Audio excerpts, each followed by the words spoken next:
Buen día aún, hermanos, un gusto saludarles. Bueno, como nos comentaban, hoy día nos toca compartir sobre Jesús como modelo de servicio, y no cualquier modelo, sino que un modelo activo. En realidad no hay otro modelo en la Biblia de servicio que sea pasivo, sino que siempre el servicio involucra un ir por los demás, un pensar en el otro. Así que recuerde el tema, Jesús como modelo de servicio. Y le voy a pedir a mi hermano José Gregory, si nos puede ayudar ahí compartiendo un PDF que nos va a ayudar con los contenidos del mensaje. En la primera imagen podemos ver a Pablo con Timoteo o Epafrodito, no estoy seguro, pero si usted es fanático del fútbol va a ver que uno de ellos se parece a Neymar. Eso es como un dato freak, pero lo podemos dejar para otro día. Así que, hermanos, vamos a leer sobre Filipenses capítulo 2 y algunos versículos del capítulo 1. Así que continuamos. Vamos a leer.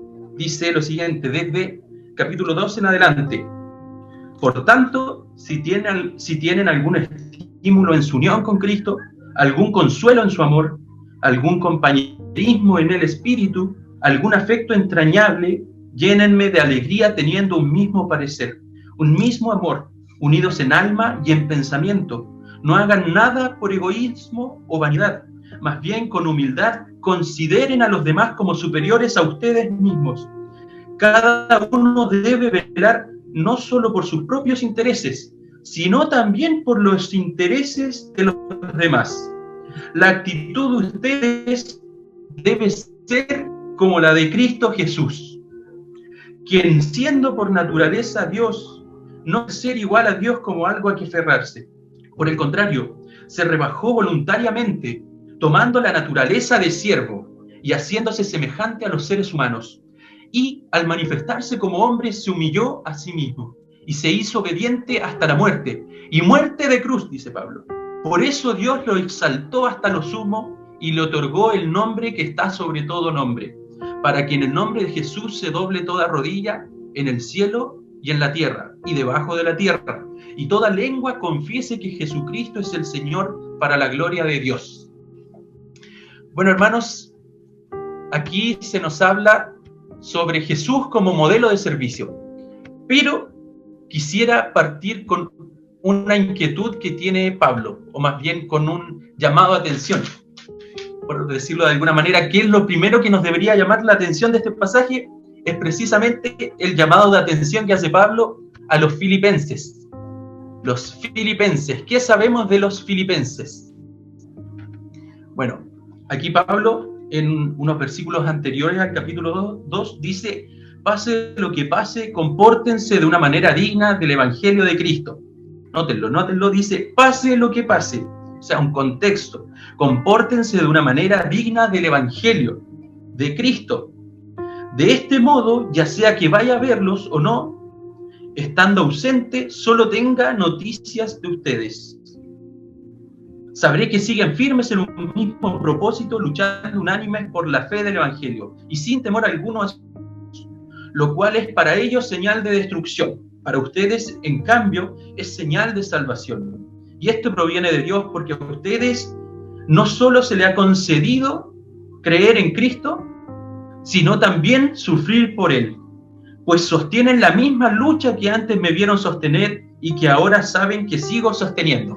Así que, hermanos, lo que nos debiera llamar la atención es precisamente el llamado de atención de Pablo. Le dice a los filipenses que se comporten, o que su comportamiento esté a la altura del Evangelio. Y se nos mencionan algunos aspectos importantes. Se nos mencionan los sufrimientos y la oposición de enemigos. Entonces, si vamos un poquito más abajo, o si leemos la carta, vamos a saber sobre los filipenses que participaron con Pablo en sus prisiones, que desde el día que creyeron en el Señor Jesucristo, se han mantenido firmes y obedientes, han sufrido por Cristo, han sido obedientes, y enviaron a Epafrodito por el bienestar de Pablo. O sea, estaban tan preocupados por Pablo que enviaron ayuda económica y probablemente física para él. Han estado orando por las prisiones de Pablo, han estado participando en la angustia de Pablo incluso. O sea, tenemos a creyentes que han participado, han sido obedientes y han sido fieles. Pero ¿qué problema tenía la iglesia de Filipo? Bueno, aquí lo vamos a ver. No solo eran obedientes y tenían buen testimonio frente a Pablo, sino que habían distintas problemáticas. Pablo nos menciona en la carta algunas quejas, discusiones, nos menciona el egoísmo, la vanidad, y que hay personas que predican a Cristo por envidia. También hay personas que predican para perjudicar a Pablo. Hay otras personas que buscan su propio bienestar y no el de Cristo. Y otras personas que se gozan como de las aflicciones de Pablo. Entonces, estamos hablando de creyentes posiblemente, tanto en Roma como en otros lugares, que no estaban a la altura del Evangelio. Y porque tenían oponentes, incluso creyentes, y padeciendo sufrimientos, tenían un problema no solo externo, no solo los sufrimientos y la oposición de enemigos, sino que también habían algunos roces, algunas tensiones dentro de la iglesia de Filipo. Y para eso Pablo nos dice que, en el último capítulo nos dice que, o más bien hace una petición, un ruego a Evodia y Síntique, que logren ponerse de acuerdo en el Señor. Y le pide también colaboración al destinatario de la carta para que apoye a Evodia y a Síntique, que han sido colaboradores de Pablo. Entonces podemos ver que hay distintas tensiones, hay murmuración, hay queja, hay vanidad, hay un deseo de ambición, y aparte se están enfrentando sufrimientos y oposición. Ese es el problema que está padeciendo la iglesia de Filipo. Por eso Pablo manifiesta aquí su preocupación, o su inquietud más bien. Y aquí hay que tener ojo también y mucho cuidado, porque la preocupación de Pablo es el Evangelio. Si se fijan en el versículo del Evangelio de Cristo. Pero lo que hay que destacar aquí es que esta preocupación de Pablo por el Evangelio no es en su estado verbal, podríamos decir, no es lo correctamente dicho. Pablo no está haciendo en este pasaje por lo menos un énfasis, o no está llamando la atención por lo que se está hablando de Cristo. Lo que se está hablando de Cristo está bien, pero ¿qué es lo que no está bien? Es el comportamiento que esté a la altura de ese Evangelio. O sea, podríamos decir que es el Evangelio encarnado, lo que se habla con sus actitudes. Eso es lo que está en conflicto. Y no solo está poniendo en conflicto a la comunidad, sino que está poniendo en conflicto el mismo Evangelio, a la misma persona de Jesucristo. Así que la preocupación de Pablo es el Evangelio, es Jesucristo, y es el testimonio que se está dando como evangelistas, por así decirlo. Así que por eso el versículo 27, 28 y 29 nos hacen referencia al Evangelio, a los enemigos, oposición y a los sufrimientos. Y algo curioso es que nos dice que los sufrimientos se nos han sido dados. Así que eso es bien bonito y lo vamos a ver después. Así que esa fue la inquietud de Pablo. Y por tal razón, en los versículos del 1 al 4, por tanto dice, si tienen algún estímulo en su unión con Cristo, algún consuelo en amor, algún compañerismo en el espíritu, algún afecto entrañable, llénenme de alegría. Entonces Pablo está pidiéndole a los creyentes que tienen dificultades internas, tienen conflictos, quejas, murmuraciones, que estén en un mismo amor, que estén unidos en alma, unidos en pensamiento, unidos en alma y pensamiento, fíjense, y que consideren a los demás como mayor estima que ellos mismos. O sea, que no se enfoque su amor en solo ellos. Y aún más, va al extremo de decir que no solo deben velar por sus propios intereses. O sea, no solo debo amarme a mí mismo y no solo debo velar por mis propios intereses, sino que también debo amar a los otros, teniéndolos en mayor estima y velando, viendo que se cumplan también los intereses de otras personas. Así que la manera de enfrentar la oposición y los conflictos, o mejor dicho, la oposición, los enemigos y los sufrimientos de ese tiempo, que probablemente eran persecuciones, es con la forma de Cristo.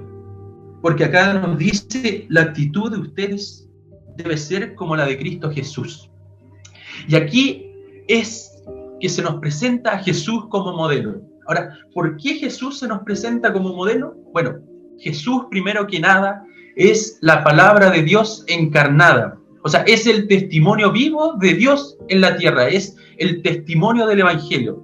Es lo práctico, Jesús practicó y dio a conocer el Evangelio. Entonces podemos ver en la práctica de Jesús, en su trato a las personas, que cómo fue su servicio y cómo su servicio es y sigue siendo ejemplo para nuestro servicio en los sufrimientos y en la oposición de algunas personas. ¿Okay? Entonces la actitud de Cristo va a ser el modelo para tener en alto el Evangelio. Así que la preocupación, recuerda esto, de Pablo es que nuestro testimonio, que es sinónimo de servicio, esté a la altura del Evangelio. Y la altura del Evangelio la dio Jesucristo. Jesucristo estuvo a la altura del Evangelio cuando se encarnó. Y en este precioso cántico sobre Jesús se nos va a revelar por qué Jesús es modelo de servicio. Y como dice el versículo 5 en adelante, quien siendo por naturaleza de Dios, no consideró el ser igual a Dios como algo a que aferrarse. Por el contrario, se rebajó voluntariamente, tomando la naturaleza de siervo y haciéndose semejante a los seres humanos. Y al manifestarse como hombre, se humilló a sí mismo y se hizo obediente hasta la muerte, y muerte de cruz. Bueno, aquí en estos primeros versículos podemos ver cómo fue, por así decirlo, la diaconía y el servicio de Jesús. Porque Jesús parte no aferrándose, como dicen los versículos, no considerándose, sino que rebajándose y humillándose, siendo y aprendiendo la obediencia hasta el final de sus vidas. La vida de Jesús es un ejemplo encarnado del servicio y testimonio que nosotros tenemos que tener. Porque Jesús sufrió, Jesús tuvo oposición, Jesús tuvo enemigos. Al igual que los creyentes de Filipos que estaban padeciendo, estaban sufriendo persecución y estaban viviendo oposición por otros, Jesús mismo sufrió en medio de su servicio. Jesús mismo tuvo enemigos en medio de su servicio. ¿Y cómo actuó Jesús? Y aquí se da el contraste. Jesús no actuó murmurando, Jesús no actuó pensando en él mismo. Jesús no actuó por ambición propia, sino que todo lo contrario. Jesús actuó contraria a la vanagloria. Jesús actuó contrario al egoísmo. Jesús no se consideró superior a los demás. Y eso es lo potente. O sea, siendo en naturaleza de Dios, no se consideró como mayor a los demás, sino que veló por los intereses de otros también. Consideró a los demás como mayor estima, se hizo hombre. O sea, no solo no se consideró como superior a los demás, sino que consideró a los demás por sobre él, siendo en naturaleza de Dios. Y eso es el verdadero escándalo. Generalmente las personas buscan poder, generalmente las personas buscan reconocimiento, pero Cristo buscó lo contrario a esas personas. Cristo buscó lo contrario a la lógica del mundo, por decirlo de algún modo, despojándose. O sea, la palabra ahí quiere decir tomando algo y lanzándolo lejos, no siendo útil, no siendo una herramienta favorable, sino que tomó la forma de esclavo, humillándose. Ahí los versículos 5 al 8 nos dan cuenta de la forma de actuar de Jesús. Entonces la pregunta es, ¿cuánto más para nosotros, hermanos? ¿Cuánto más para nosotros que somos inferior a esa naturaleza? Si la naturaleza de Jesús, si Jesús en su naturaleza se consideró siervo y vino ante nosotros, ¿cuánto más para nosotros? ¿Cuánto más para nosotros dejar afuera esa vanagloria, dejar afuera el egoísmo, el pensar en nuestros propios intereses, el pensar en nuestro propio amor. Eso es lo que estaban viviendo los filipenses, eso es lo que Pablo les critica. Eso no va a la altura del Evangelio. Entonces, cada vez que nosotros tenemos conflicto con el poder, cada vez que nosotros pensamos solo en nosotros mismos y no pensamos en el cuidado de nuestros hermanos, estamos desobedeciendo por algún modo el Evangelio, estamos haciendo una contradicción entre lo que hacemos y lo que decimos. Y, hermano, aquí hay que tener en cuenta que nosotros somos expertos en el correcto hablar, por así decirlo. Nosotros estamos muy pendientes muchas veces de la forma correcta de hablar, la sana doctrina, que no es malo, hablar correctamente lo que nos dice un pasaje, pero eso no lo es todo, sino que aquí Pablo se está haciendo cargo y le está pidiendo a los creyentes que se hagan cargo no solo de la correcta forma de hablar, que probablemente estaba bien, sino que la correcta forma de actuar, la correcta forma de servir, que es la forma de Cristo. Entonces, esto no solamente es un modelo de servicio, no solamente es una manifestación de la forma en que Jesús sirvió, sino que también esto es un paradigma de esperanza. ¿Esperanza por qué? Porque en medio de los sufrimientos, Cristo venció. En medio de los sufrimientos, aunque sufrió la muerte de cruz, Dios no lo abandonó. Y los versículos siguientes nos lo confirman, cuando dicen, por eso Dios le exaltó hasta lo sumo y le otorgó el nombre que está sobre todo nombre, para que ante el nombre de Jesús se doble toda rodilla, en el cielo y en la tierra, y debajo de la tierra, y toda lengua confiese que Jesucristo es el Señor, para gloria de Dios Padre. Entonces, para gloria de Dios Padre, es que nuestro Dios levantó de los muertos a Jesús. O sea, cualquiera que mirara desde fuera pudiera ver a Jesús sufriendo, pudiera ver a Jesús fracasando en el proyecto de Dios. Pero nosotros que conocemos desde la fe a Jesús, vemos que eso fue una victoria. Entonces, no importa el panorama, no importa qué tan fuertes sean los sufrimientos, qué tan fuerte sea la oposición, porque Jesús venció esa oposición, venció los sufrimientos y Dios Padre le exaltó. Así que, aunque fue muerte de cruz, aunque sufrió, aunque vivió la oposición, valió la pena el sufrimiento de Cristo porque Dios le exaltó. Entonces, eso se transforma en un paradigma de esperanza para los que están sufriendo y para los que están viviendo la oposición.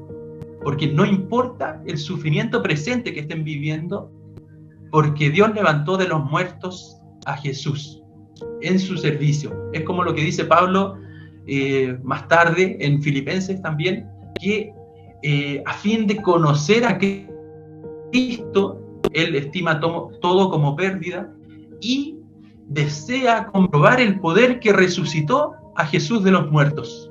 O sea, ese poder que resucitó a Jesús de los muertos es el poder que respalda el servicio. Todo servicio no está fuera, no está lleno de sufrimientos, de oposición. Cada vez que nosotros servimos, se va a levantar una oposición o vamos a encontrar distintas barreras, distintas complejidades que van a turbar quizás nuestro corazón. Y Jesús lo dijo también, en el mundo hallarán aflicción, pero no teman porque yo he vencido al mundo. Entonces, el paradigma no es solo el servicio, sino que la esperanza es la garantía del servicio. Es brindarle ánimo a los creyentes de Filipenses para que puedan servir libremente, haciendo frente a la lucha por los sufrimientos, haciendo frente a la oposición. Y todo esto no solo responde al porqué del servicio, sino al para qué. Los últimos versículos 10 y 11 nos dicen para que todos los que están arriba en la tierra, abajo en la tierra, le reconozcan al Señor y que toda lengua confiese que Jesucristo es el Señor. Entonces, todo este servicio tiene un para qué. Todo servicio que nosotros hacemos en medio de nuestras dificultades, en medio de los sufrimientos, tiene un para qué. Y es que reconozcan a Cristo. Entonces, cada vez que nosotros tenemos problemas con el servicio, tenemos un problema con Cristo. Cada vez que nosotros tenemos un problema con los servicios, tenemos un problema con el Evangelio. Y por eso es tan importante, hermanos, como dice Pablo, que nuestra gentileza, nuestra amabilidad sea conocida. Y eso es motivo de alegría. El motivo del servicio al Señor, el servicio al Señor es un motivo de alegría, es un motivo para servir. Es un estímulo para que nosotros sirvamos. No importa las consecuencias, no importa los sufrimientos, no importa la oposición, debemos seguir sirviendo para dejar el Evangelio en alto, para dejar el nombre de Cristo en alto y para que toda lengua le confiese. Entonces no se trata solo de tener el modelo, no se trata solo de conocer el modelo, porque, estamos seguros que muchas veces hemos leído este pasaje, muchas veces nos han predicado de este pasaje. Entonces probablemente lo conozcamos de memoria. Pero no se trata de conocerlo de memoria, sino de vivirlo. La invitación que Pablo nos está haciendo es a vivir la historia de Jesús. Y vivir la historia de Jesús, seguir a Jesús, involucra servicio. No hay quien quiera seguir a Jesús evitando el servicio. Y este servicio se da pensando en otros. Este servicio se da pensando en el mayor valor de los otros. O sea, considerando a los demás como mayor valor incluso que nosotros, teniendo en cuenta al otro. O sea, el servicio, la misión de Jesús siempre va a poner un énfasis en los otros. Y cuando yo me estoy alejando de las personas, cuando nosotros en nuestra forma de vivir como cristianos no tenemos en estima al otro, no tenemos en estima los intereses de otras personas, las necesidades, estamos dejando de lado el Evangelio, estamos teniendo una confusión, no estamos practicando el Evangelio. Entonces la pregunta que surge, y podemos ver en el PDF ahí, es ¿cuándo no estamos a la altura del Evangelio? ¿Cuándo no estamos a la altura del Evangelio? Cuando no enfrentamos los sufrimientos y la oposición como Jesús. Cuando no mantenemos la unidad. Cuando yo de sufrimientos no estoy acompañando a mis hermanos, cuando yo en los momentos de sufrimiento no estoy velando por las necesidades de mi hermano, no estamos a la altura del Evangelio. Cuando el egoísmo, cuando las ganas de reconocimiento en mi iglesia o las ganas de reconocimiento en donde trabajo, la murmuración, la vanagloria, el exaltarme a mí mismo y las divisiones se hacen presentes, tampoco estamos dejando en alto el Evangelio de Jesucristo. Todo lo contrario, cuando tenemos estas actitudes, no de comunión, sino de división, de alejamiento de mi hermano, estamos poniendo en peligro el Evangelio, estamos poniendo en peligro a Jesús mismo frente a otras personas. Entonces nuestros sufrimientos, nuestras oposiciones debieran ser un estimulador para servir. Como siempre van a haber sufrimiento en el mundo, siempre va a haber un servicio, siempre debiera haber un servicio que deje en alto el nombre de Cristo. Y como dice ahí, y la escuché varias veces en el curso de membresía ahí con el pastor, una iglesia que no sirve, no sirve. O sea, una iglesia que no está pendiente del cuidado de otros, una iglesia que no está amando a sus hermanos, que no considera a sus hermanos, no sirve. Y quizás suene un poquito fuerte o bastante fuerte, pero la verdad, hermanos, hay cosas que no se pueden embellecer, hay lenguaje que no se puede adornar. No podemos adornar el mensaje de la Biblia. El mensaje de la Escritura nos llama a pensar en los otros, nos llama a que nuestra amabilidad, a que nuestra disposición sea conocida por otras personas. Así que, hermanos, quisiera preguntarles,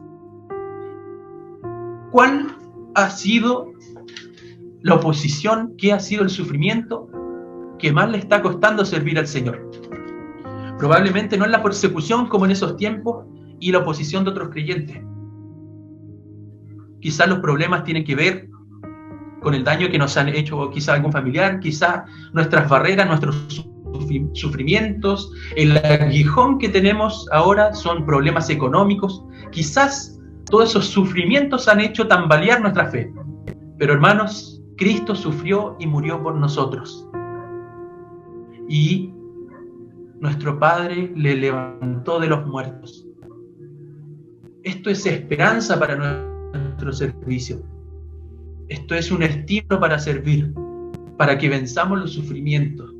Así que los sufrimientos hoy en día van a ser el estímulo para el servicio de hoy y mañana. Así que, hermano, quisiera decirte que no importa lo que estés pasando, no importa sobre tu vida, esto ha sido un regalo de Dios para ti. Como dice Pablo, no solo se nos dio el creer, sino que el sufrir por Él. Hermano, ¿de qué forma el sufrimiento que estás pasando puede ser un don de Dios, un regalo de Dios?